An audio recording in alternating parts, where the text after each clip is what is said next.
Welcome back to Life and Pinstripes. This is episode number 17. I am not James Yevon, and this is not TJ Stolzenberg. Yep. How you doing, everybody? Good. We are back. Second time we're having a comeback episode. Because having two is better than one. 2 is definitely better than 1. 2 is also Derek Cheater, I will say. Reason why it's a second comeback is because last week, I know all you out there were wondering what happened to us. What happened to your two favorite schmucks in the whole wide world? Big schmucks. More so, it was what happened to me. I apologize. I had a bit of an ailment. It was a peculiar one, to say the least. It was an illness. It was certainly an illness. It was not normal. It wasn't like I was just sick and out. So I don't know if I should kind of say it, but I'm gonna. You probably should. Because everyone needs to know. You could be like Ferris Bueller's Day Off. You'd be like... like one of those kind of things. Wasn't one of those. Ladies and germs, I showed James, but I had a quote-unquote rash. Ooh, yeah. That also was blended with a little mixture of poison ivy. You had like the fun cocktail, pretty much. And a fungal infection, all in one. It started on my waistband because I have an allergy to nickel. And my belt that I wore one day to work, it builds up the sweat, and you're moving, you're tucking in the shirt, and then it just rubs right against your skin. It started with just a little bit of like redness, and I cannot stop scratching. Are you a scratcher, James? Big time scratcher. I'm a huge scratcher. I'm a butt scratcher. I'm a pit scratcher. I scratch everywhere. That's like one of my nervous tics. Is like sometimes Yeah. I have the need to scratch, or actually I just scratch my hair a lot, like one of those. Yeah, kind I of things. definitely love the temples. I'm a scratcher, and whenever I'm with, whether it's my mother or the lady friend, I will say they always slap it away. I'm like, what? I'm not doing it consciously. I itch. So We all itch. We're human beings. and I scratch that itch. Sometimes a little too hard, and let me say what ends up happening is wherever you scratch, wherever you go next is where the rest of the rash is going to go. Well, it sounds like you were having a pleasant week last I was week. having a lovely week off. It was, I know, gross and disgusting, and I probably shouldn't go into detail about it, but essentially it started spreading all over my body, and what I forgot to mention was it had a little mixture of poison ivy. At work, real quick, little 1-year-old, 2-year-old girl was playing in the bushes outside of my outside bar. I'm like, that's poison ivy. You should probably get her out of there, Dad. And he's like, oh, no, that's not poison ivy. I was like, all right. Did you tell him the leaves of 3? Leaves of 3, let it be. Exactly. And it also, poison ivy is hard to miss. It's like alive looking. The red turns into green, and it's like glistening. It's like poison. Think of it as like green poison. That's definitely something Yeah. you want to avoid at all costs. You know what's fascinating? My friends from Brazil who we've hung out with, Yep. they do not have they don't have poison ivy where they are. They have a lot of other scary things in Brazil. What the hell do they have then? In the Amazon, they've got like spiders this big, and they've got little fish that swim up your pee hole and go into your thing, and Brazil in the Amazon is scary, dude. Okay, so you're telling me I shouldn't book my tickets to Brazil anytime soon? Definitely not. okay. Because I definitely don't want a huge fish coming at me and just go, oh, And no! the last thing I want is to pee in a river and have it not be safe. Did you hear about that thing that goes up your stream and goes into your... I actually never heard of that before. It's not cool, and we're not going to continue talking about it because that's also not very cool. I will certainly digress back into our reason why I wasn't here. I apologize. I just kept itching. It kept spreading, and the poison ivy was the worst part. Just one little dot. The little girl came right over to me, gave me a high five. It was so cute. It was so cute. But she was really just a disguised missile of infected death. And she got me. And it spread. Well, good to know about that story, man. So, I'm back. Thank you for waiting, James. I apologize I wasn't available last week. Yep, it's totally fine. I'm just like, okay, what the hell's going on here? Yeah. Because I knew you were sick. I knew you had the poison ivy and Yeah. also the rash the size of a freaking Venus. I showed it to him. Yeah. It was like a Venus flytrap Yeah. growing out of my stomach. So, His dad also mentioned he's very allergic to poison ivy, so I didn't want to put any questions. He practically put like a quarantine box on you. Yes, and he's not here tonight as well. I have a feeling he's just curious if a fume goes over to him. I understand. I'm super sensitive to it too, man. Not fun to mess with poison ivy. He has, you know how they have spidey senses? Yes. He has poison ivy senses. Yes. So he'd be like, yeah, oh, nope, not coming here not this time. And I thank you for letting me in your home. Yes. Poison ivy or not, this has been really fun, man, doing this show here. Of course. And I appreciate it. And to James's family, appreciate you guys for working around our schedules. Oh. That should be the tip of the cap right there. Well, there's also more tip of the cap. Because I'm sure you want to tell me. Your family, yes. This week's tip of the cap is going to go to my mother, Mary Kay Hull. Formerly Mary Kay Harding, Mary Catherine for full. Mom, thank you.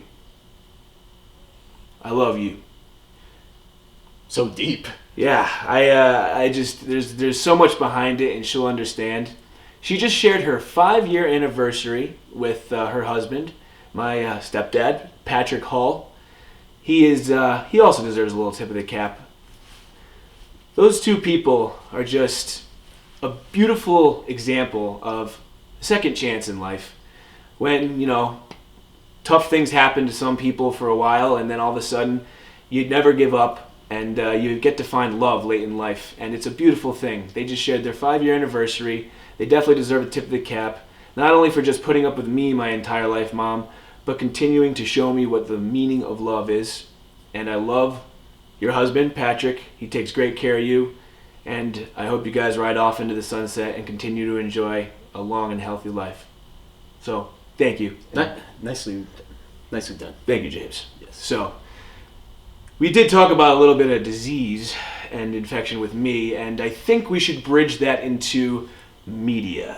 Oh, yes. The media is almost like a poison, a disease, and all that, because you know they're bound to piss off the athletes, to get them to say something that's going to hold them for the rest of their careers. They find your wound, and they just go at it. Oh, They're like a rat gnawing that. I know. It's like I feel bad for some of these athletes sometimes. God, how do they deal with it? I do too, because the flip side is there are multi-million-dollar athletes. It's not all of them, but these guys are making money. You would think the least you have to do is just talk to the media, but no, these are also human beings. After they fail and have a tough night where they're beating themselves up, the last thing you want to do is go in front of a microphone and have them rip open everything you did wrong again and again and again. Because think about it. It could be games, it could be weeks, months, it could be a lot of things. Yes, especially if it's a slump and it's a long slump. You don't have any answers. Oh, how did you mess up that fly ball earlier? Why are you still stinking?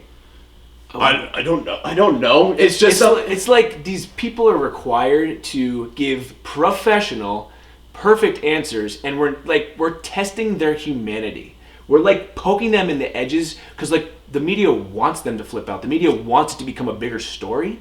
I got a perfect example for that. TMZ, the paparazzi, when they go all around Hollywood or anywhere like that. So that way they find that one mistake that they can hold against that celebrity for a very long time. They use it for leverage, and it's unfortunately very raw and real sometimes when we're being revealed into a secret or a moment of a person's life, a famous person. Or TMZ Sports, like you mentioned, these guys are just looking for a weak moment. Exactly. They are a disease too. It sounds like one of the worst. It sounds like the most crappiest job in the whole wide world. Because you know me, I am incredibly loyal. I'm not gonna be like, "Why'd you screw this up?" Or "Why?" So there's been so many times I wanted to swear. By the way, of course, you've done great so far. But it's like there's no pride in that. Obviously, these little paparazzi are squirting around, hiding in bushes, like. They do make that big buck if they steal that picture, the one that Tom Brady when he was laying there naked in his yard just trying to do his thing. Oh, that guy made $1 gazillion selling that photo to whoever he did, TMZ Sports or Fox or whoever he gave it to. But here's the real question: before we talk about Clint Frazier, like the Yankee who is currently having a difficult issue with the media, Red Thunder is becoming the Red Blunder of New York. That was a good one. I like that.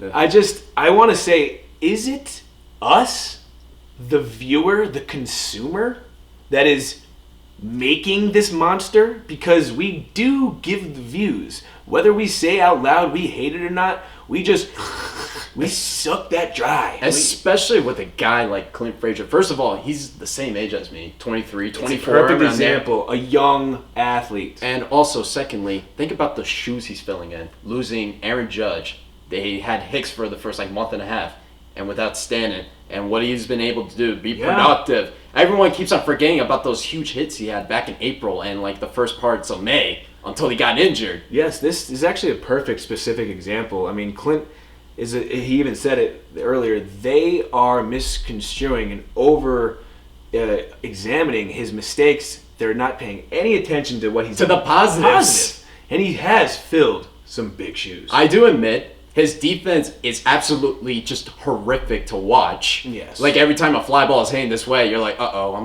getting nervous. Yeah. Then that's what happened against the game. You could almost see the Red Sox. When you were showing me those clips, he was sprinting very, very fast. He looked lost. It just looks like he's not in control of what's the space he's commanding out there.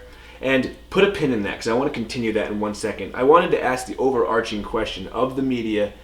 Do you think it's our fault, the general population's fault? Because as much as we say we hate the media or whatever, we love the stories of getting involved in these people's personal lives.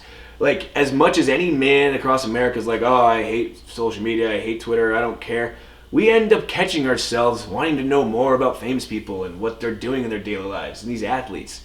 I understand the athlete side. Yeah. Because it's they seem superhuman to us. We want to know, what do they do on their Tuesday? For that more so than the actors and actresses side.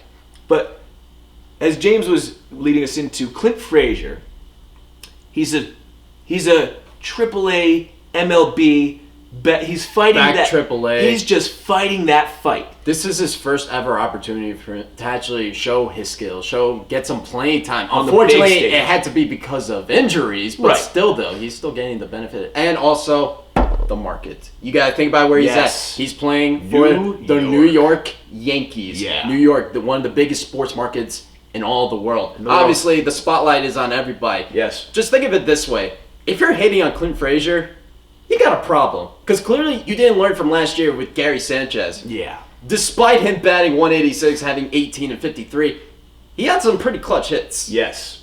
I remember them. He made a pitcher punch himself in the face. Yes, he did. That was awesome. When was that? Ken Giles. That was the first day of May. Astros. Oh my goodness. 0-0. Yabo. 3-0. Punches himself in the face. You're my goodness. I don't know about you, but that's a great memory, James. Yeah. But it's true. He's right. The media market in New York, not alone, just anywhere else, but New York, the Big Apple. The Yankees do, though, require a certain level of professionalism, and it is expected in the contract, in the Yankees team policy, when you have a post-game interview. We were listening to David Wells just talk about it earlier. Yeah. As a Yankee, you're expected to stand in front of your locker, not only represent your name as who you are on that locker, and also the organization. The name on the front of the jersey, the team, the organization.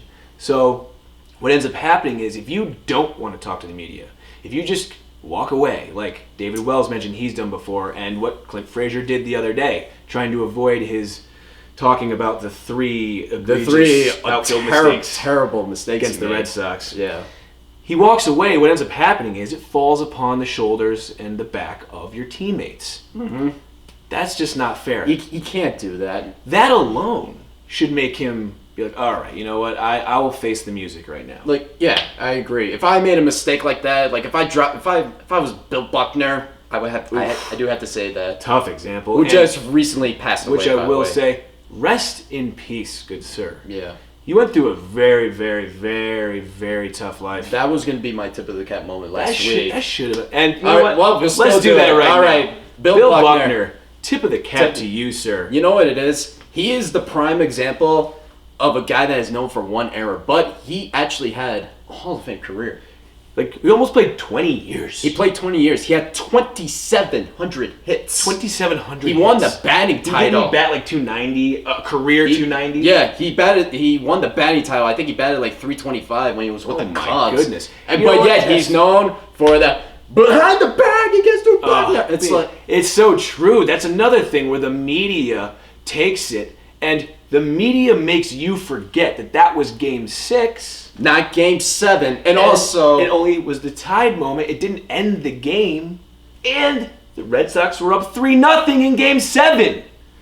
Yeah, you know what it is? Is like the reason is with the state of the Red Sox, them not winning a World Series for at that point 68 years, I believe. At one point, they wanted to blame somebody, and of course Buckner had to play. Think about it. They had a 5-3 lead in the 10th inning of Game 6. By the way, they got the first 2 outs, and then I think it was a single, wild pitch, then the error. So yeah, and it's a team sport, and another perfect example of the media actually doing, and that the media could have kind of let up a little bit. They probably could have aimed the story more about something else, the lack of pitching or the lack of hitting at the right moments, the fact that you had a 3-0 lead in Game 7, but they need, and very Boston of you. Of course. We're not just saying that because we're Yankee fans, but this is very major market, but very Boston, very old school. Blame one entity. It has to have a sense, a reason. Well, it's not what happened to him. It's also what happened to his family. His kids got like bullied. Because you're like, your dad screwed this up. The Red Sox were going to win the World Series. You know what? How about the Red Sox screwed up the World Series in 1987? How about that, Red Sox? No offense. And guess what? You know what's unfortunate but good too? When they finally won the World Series in 2004? 04, 07. You got the curse lifted. They brought Bill Buckner in to throw out the first pitch. On opening day in 2008. Which was 2008? Yeah, it was after they won the 07 World Series. How messed up, but cool. It's cool because, thank you at least, Red Sox Nation. They gave him a huge standing ovation. Because he deserved it, because he was a fantastic ball player. Absolutely, but do you realize how big of a moment that is for him? Everywhere he went, and he had to say, he was a tough dude. He handled everything like a champ. Not only was he physically hurt every day, laying in an ice bath, people mentioned how much he had to do to prepare just to play every day, but like James said, anywhere he went, he had to move, he had to leave. He couldn't go anywhere, and if you heard the name Bill Buckner and you didn't even know baseball, you still almost knew him as a failure, which is so unfortunate. He had to move to Idaho, where they don't know baseball. Exactly. But good God, thank you, Red Sox Nation, for at least giving him that huge round of applause. Yeah. I was curious about that. I'm glad nobody booed. That hopefully lifted something for him, and because down the road, he has dementia, and he didn't have it. It pretty much just, his body failed him. Think about that. One moment probably killed him. Yeah. Over the entire span of his life. Yeah, like 30 years. You know what? But he also seems like the kind, when that adversity came and something that's going to kill you is planted in your life, it made him tougher. Exactly. That's pretty much what it is. He was a warrior. And because of that, he's an example of types of players that we really don't see anymore. This kind of bridges us into our next window. We're going to talk about the idea of players these days like Clint Frazier, or I don't want to put him in the same category as Manny Machado, but definitely not yet. Actually, no. Hopefully, the yet part doesn't happen. Never. But hopefully, he learned from that mistake. And by the way, he had that revenge home run too. That was awesome. Let's give a last tip of the cap here. Clint Frazier, Red Thunder. I was going to go Bill Buckner. Oh, Bill Buckner. Sorry. Yes, you were talking about Clint Frazier. I'm about to insult Clint Frazier. Fine, you know what? Take it back. Fine, fine. It never happened. Anyway, okay. It's Bill Buckner. Thank you. All right, Bill Buckner. You were the last of a very strong generation of players, leading into Clint Frazier. I don't want to put Clint Frazier in the category of what we're about to say, though. I know, because you're right. He had one. Okay. Actually, no. He had multiple. Yes. His social media in this, obviously his immaturity is still there. A few times in recent history, he's not really adjusted media correctly, and it's not a good look, James. No, it is not. Like he said, James told me off air, face it. Own it. Take the responsibility. Take the responsibility. If you don't, someone has to. New York is going to eat you alive if you don't take any responsibility. Boy. and we ain't in Idaho. New York is going to call you out. So you better do it at least face-to-face with the camera or what he just did. Go deep in the second at bat. On the field. Yeah. Winning does forgive a lot, right? Yeah, it does. And hitting home runs certainly forgives a lot. Yeah, but honestly, it still kind of burns. You got to think of it this way. Obviously, he's going to talk to the media after. He's like, oh yeah, that home run felt so good. Very curious. But obviously, if he keeps on doing that, what happened against Boston, it's just going to be forgotten. Yeah, exactly. So produce, your errors will be slightly forgiven, but it really benefits you to handle it like a man, face it, and don't add any extra drama and make it linger for days for the rest of your teammates. Don't even have it be a thing. Don't make it a thing. And I understand the frustration of playing baseball, Clint Frazier. It's a sport where you fail. 162 games a year. You fail. You usually, think about it, each day you see your batting average either go up or go way down. Just when I played, if I had an offer, which is so normal, but if I didn't get a hit, that next couple of days in school, I was honestly miserable. Like, I wanted to bat 500 because high school ball was easy-ish, not really, but I wanted to bat 500, and if I went 1 for 4, it sat wrong with me. You wanted to go 4 for 4. Yeah, and honestly, when I started off the day 3 for 3, if I didn't get that 4th hit, I would still be upset because it is a sport of failure. Well, you push yourself to do better, pretty much. Right. And in this guy's level, they're failing 70% of the time.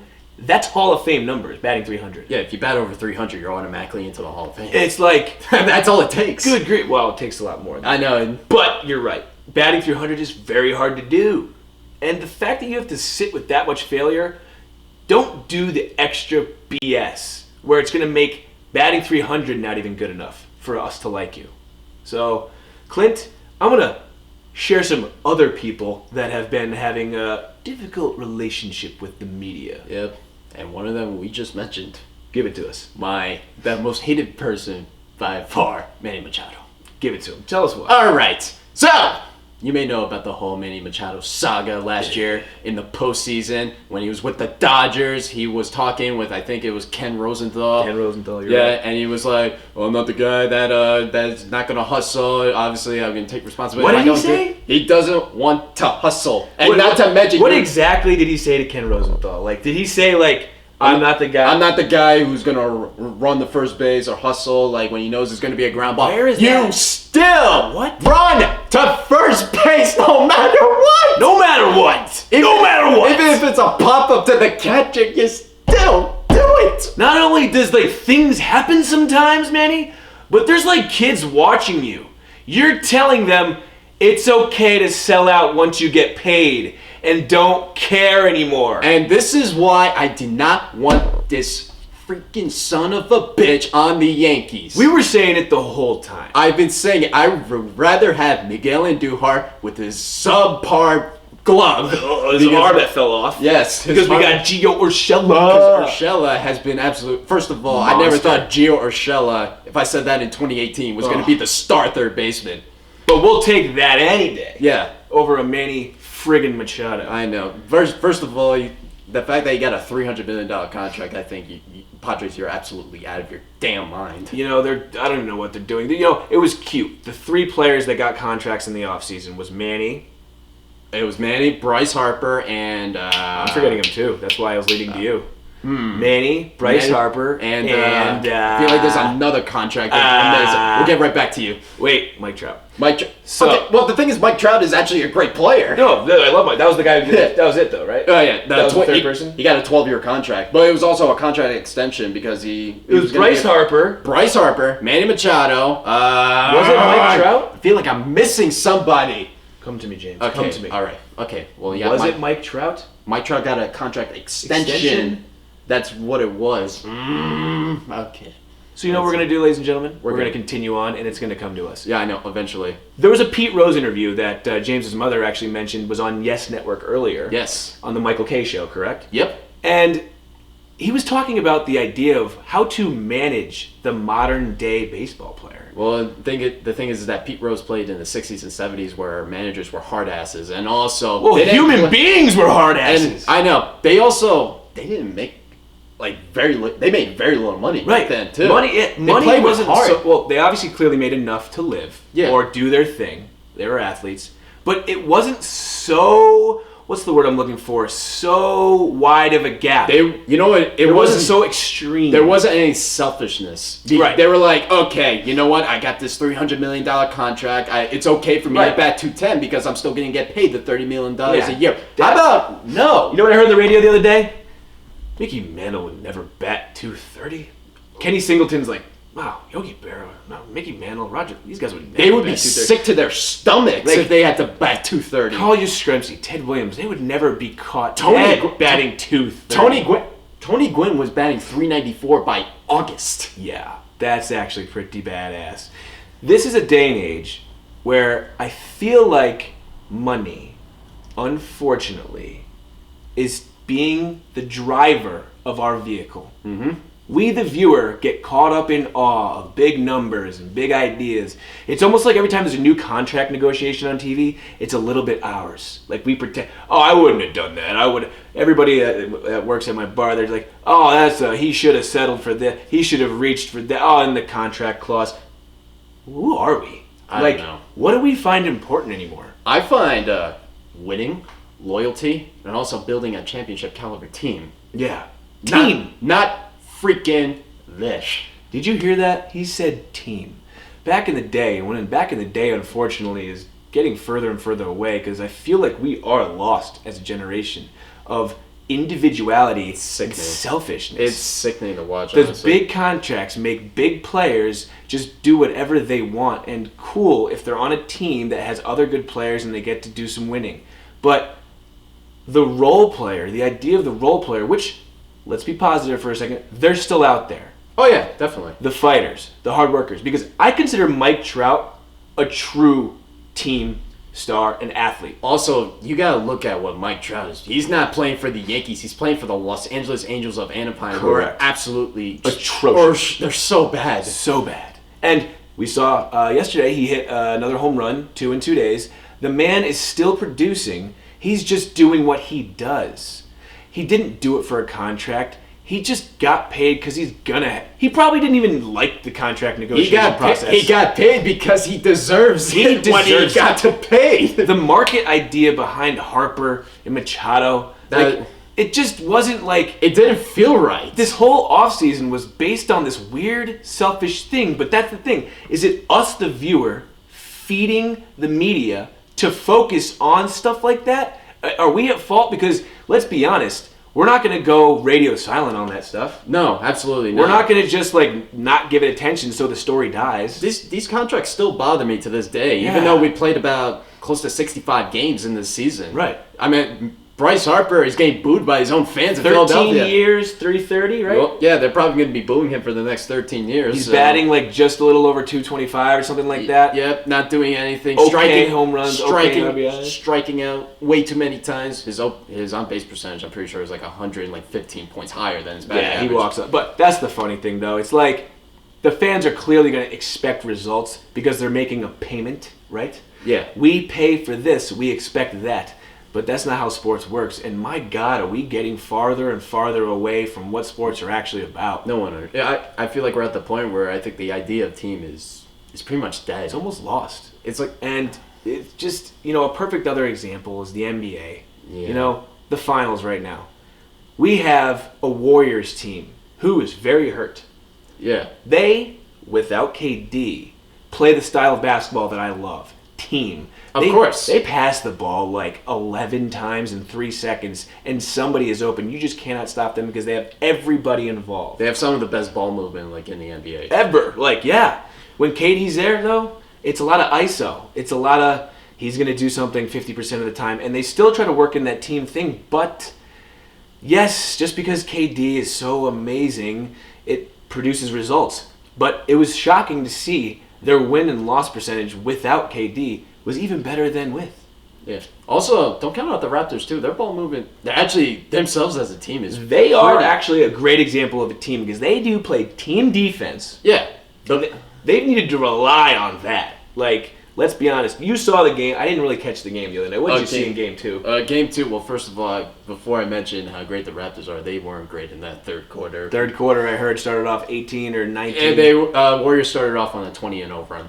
They had like... They didn't get their they first... They ended like a basket at the half, and they had 18 straight. Yeah, they didn't get their first basket of the third quarter until like 6:25 left. The Raptors didn't get their first... Yeah. Yeah, that's how... So over halfway? Yeah, over halfway, you're like, ooh. Oh my... And the fact they still made it a ball game and they couldn't... If they played a better third quarter, they probably would have won that. That is actually really refreshing. I thought the Raptors were just going to get ripped open. Everyone was saying, Warriors in 4. Great to see the fact that they won Game 1, and it sounds like they actually put up a fight in Game 2 other than throwing up in their own mouth in the here's third the quarter. thing. They're leaving Canada to face... They're going to... Oakland. Let's see what's going to happen there. They're going and stepping into the Oaktown. And they're rough. You better... They are rough there. You better have yourself together stepping into Oakland. I think Kawhi's going to be great there. Oh, man. Big stage. Kawhi... Never fails to disappoint. I love this. I love the fact that it's actually a series. And you know what? And it's not Cleveland versus... Actually, if it was Cleveland versus Golden State, oh, man. I mean, we'd be excited. No, it'd be the worst. It'd be LeBron versus... This is exactly what we're talking about. Team versus whatever. I like the fact that... Well, I was actually talking about this year, but... I am talking about this year. Well, LeBron wasn't on Cleveland, I obviously. know. Well, why would the awful Cleveland Cavaliers even be in the finals? Because they need an excuse for another title rematch. Well, they can't without LeBron. I know. But that's a perfect example of the individual being more bigger than team. And the Lakers are gross. Like, let's not talk about them because because every time I talk about the Lakers, I want to puke on my laptop. It's like they're like proving the whole thing. Like they want to try. They're proving what you shouldn't do. What you should not do. I've never heard so much talked about the front office. No one talks about front office crap in basketball. We talk about the players in the game. We're hearing about all the mistakes and this and that and Magic Johnson and had to leave and Rob Jeannie Pelinka and Rob Jeannie Pelinka. Oh my god! Oh my god! It's like a soap opera gone completely wrong. And I'm glad that the Raptors and Warriors are playing a good enough series to grab the attention and be the leader of that conversation. So you know what? Boom. That was the episode, ladies and gentlemen. Wow. Yeah. There's so many things we left out. I know. That's what happens. But we're also talking about the idea of attention spans not being that long. Yeah. I'm not coming at the average viewer here. We are very thankful for our loyal listeners. Rock and roll. We want you to come and text us, message us. What's our social media thing? Yeah. Life Pinstripes is our Twitter. Life and Pinstripes is on Instagram. I'm going slowly because there's no and on There's no and because of the characters. At Life Pinstripes. That's right. For Twitter. Okay. Then Instagram is Life and Pinstripes. There's an and in that one. So that's Instagram? Yes. And Facebook is Life and Pinstripes. You may notice. Or James Yevon or TJ Stolzenberg. TJ Stolzenberg, JYevon21 on Twitter. I don't know my Twitter still. I think it's Stolzenberg TJ. All right. Well. But guess what, ladies and gentlemen? Yeah. Oh, can I do my final shout out, by the way? Because I never got my chance to talk about... We didn't even talk about your freaking trip to Boston. Oh, well, I thought when we were talking about Boston, I thought that was the perfect leeway to... Oh, it would have been. But you know what? We unfortunately are going to have to make this a part 2. Oh, yes. Okay. So you know what? It's to be continued. But... This will be to be continued. So I'm not going to say rock and or roll. I'm going to say, here's the end of segment 1. We will see you in segment number 2. In a few seconds.